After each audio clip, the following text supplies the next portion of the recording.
नमस्कार मुलांनो, welcome back to YouTube channel. आज आपण हिस्ट्री म्हणजेच इतिहास ह्याला आपण 37+ कसं घेऊन जाऊ शकतो रिटर्न एक्झाममध्ये व्यवस्थित समजून घेऊया. लास्ट व्हिडिओजमध्ये आपण 90% किती इझिली आणता येतात ते समजून घेतलं. बेस्ट ऑफ 5चा रूल काय असतो हे देखील पाहिलं. सोबतच लास्ट 6 डेजमध्ये कसं प्रिपरेशन करायचं हे देखील समजून घेतलं. जर तुम्ही ते व्हिडिओज नसतील बघितले तर ह्या व्हिडिओच्या डिस्क्रिप्शनमध्ये तुम्हाला त्या व्हिडिओची लिंक मिळेल. ते व्हिडिओ आवर्जून बघताल. एक्झामला खूप कमी वेळ राहिला आहे.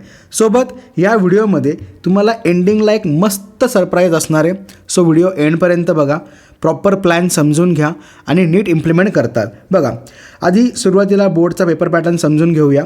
हिस्ट्री इतिहास हा 28 मार्क्सला असणार आहे आणि पॉलिटिकल सायन्स म्हणजेच राज्यशास्त्र हे 12 मार्काला असणार आहे.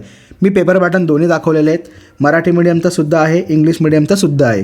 क्वेश्चन 1A, प्रश्न पहिला अ, योग्य पर्याय निवडा आणि ब असतो चुकी जोडी निवडा किंवा ओळखा. चूज द करेक्ट ऑप्शन आणि आयडेंटिफाय द रॉंग पेअर हे कंपल्सरी क्वेश्चन असतील. त्यानंतर 2A आणि 2B कृती पूर्ण करा, टिपा लिहा, complete the concept short notes. त्यानंतर कारणे लिहा, गिव्ह रिझन. नंतर उतारा आणि उतार्यावरचे प्रश्न. आता हा जो काही क्वेश्चन आहे आणि ह्याला जेवढे मार्क असाईन असतील हे आपले फ्रीवाले मार्क्स झाले. म्हणजे ह्याचं प्रिपरेशन करायची काहीच गरज नाही आहे. बोर्डनी हे मार्क आपल्याला फ्रीमध्ये दिले आहेत, त्यामुळे हे आपल्याला मिळालेच पाहिजेत. त्याच्यानंतर सविस्तर उत्तरे लिहा, आन्सर इन डिटेल. इथपर्यंत तुमचा इतिहासाचा पेपर पॅटर्न असणार आहे. पुढे येतो राज्यशास्त्र, पॉलिटिकल सायन्स.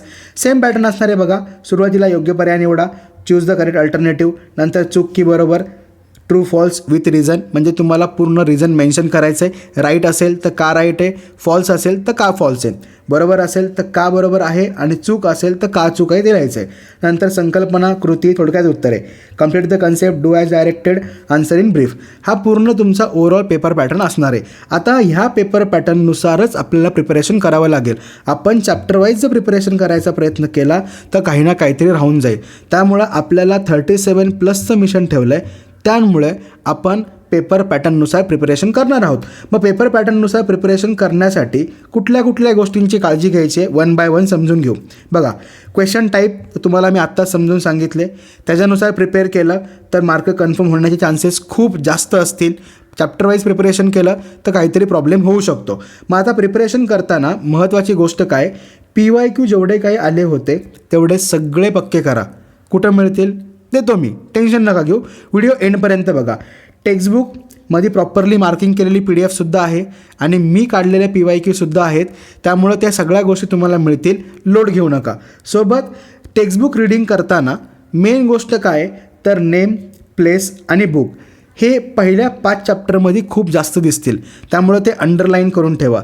सोबतच प्रत्येक क्वेश्चन टाईपवरती फोकस ठेवण्याचा प्रयत्न करा आणि जेव्हा तुम्ही पूर्णपणे प्रिपेअर झालेला असाल त्यावेळेला आपण जे आन्सर लर्न केलं आहे, उत्तर जे आपण पाठ केलं आहे त्याच्यामध्ये जे पॉईंट्स आहेत ना त्यांचा सिक्वेन्स हा चुकता कामा नये. बघा, आपण गोल ऑलरेडी 37+ ठेवलं आहे, त्यामुळं आपण चुका कमीत कमी केल्या पाहिजेत.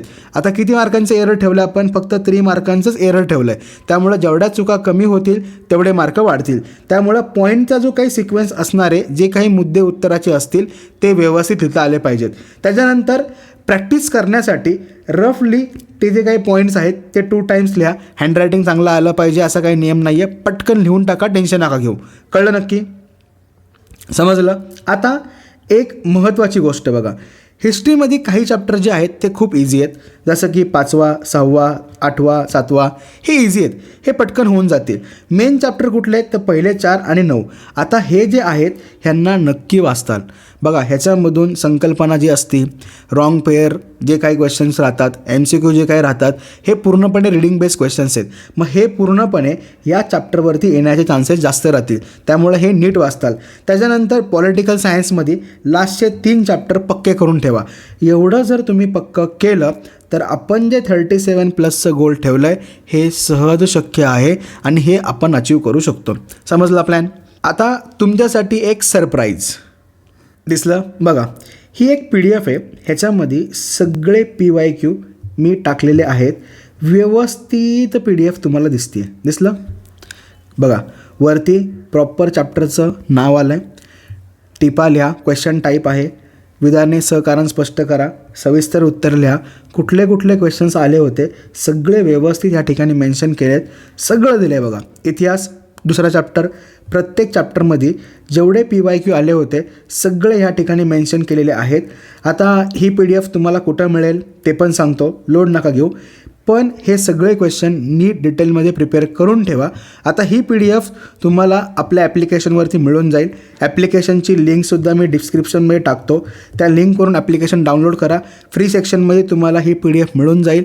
PDF घ्या आणि PDFमधला प्रत्येक क्वेश्चन नीट प्रिपेअर करून ठेवा, कारण हेच क्वेश्चन्स रिपीटेड होण्याचे चान्सेस खूप जास्त असतात. त्यामुळे ह्यांना पक्का करून ठेवा. समजलं नक्की? प्लॅन समजला, कसं प्रिपरेशन करायचं, आयडिया आली, स्टडी मटेरियल मिळालं. आता जोमाने अभ्यासाला लागा आणि जो गोल आपण ठरवला आहे त्याला अचीव करायचं म्हणजे करायचं. बाकी प्रिपरेशन व्यवस्थित चालू राहून द्या. हेल्थची काळजी घ्या. बोर्ड एक्झाम जवळ आलेले आहेत. नीट राहा, मस्त राहा आणि व्यवस्थित पेपर लिहिताल. चलो bye bye, all the best.